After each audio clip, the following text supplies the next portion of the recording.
Gusto mo bilangan tayo ng araw eh. Bilangin mo, bibilangin ko. Magkikita tayo dyan sa San Pablo. Ihanda mo na. Ihanda mo na. Magkikita tayo dyan. Ako, hindi kita ididimanda, poking ina mo. Pero lahat ng nilabas mo, pagbabayaran mo yan. Sa papanong paraan. Ako na lang ang nakakaalam. Lahat ng fake news na nilabas mo, pagbabayaran mo.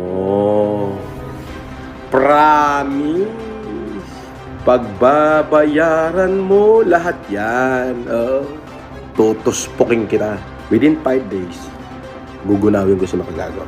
Lunes, Martes, Merkules, Huwebes, Biyernes. Doon mismo sa San Pablo. Nangako ako, wawakasan kita dyan sa lugar nyo. Maghintay ka lang.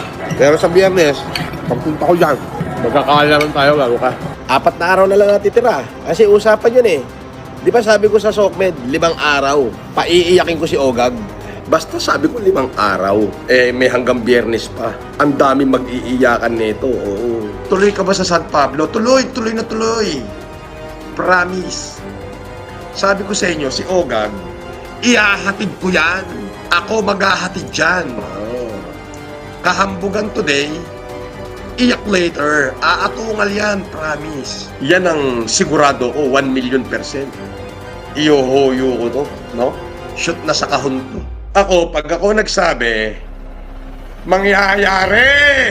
Kaya ako nananahimik kasi hinihintay ko na lang yung araw, ipapasok ko sa hoyo yan. Pagsisisihan niya ngayon kung bakit man niya nagawang banatan ako.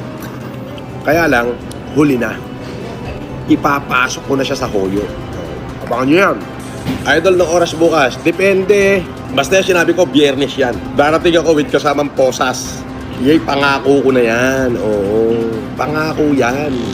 Ngayong araw na to, Francis Leo Marcos, sabi mo, ikakahon mo ko. Kaya, andito na libingan, gusto mo, ikaw nang unang ikahon ko dito. Pero buti na lang, wala ako doon. Kasi kung nagkataong nandoon pa ako, hindi ka uuwi ng San Pablo nang wala kang putok sa ulo, tarantado. Wala na. Nilapag kita sa lugar mo. Aasa ba naman ako? Nalalapagin mo ako sa lugar ko? Asa ka pa?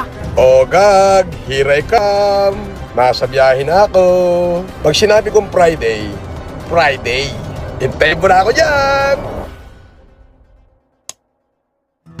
So what's up sa mga kahombre ko dyan? Makagago, what's up na naman niya pala to? At syempre, mga kahombre ko, alam nyo na, today is the day kung saan finally, atin ang matutunghayan ang the biggest,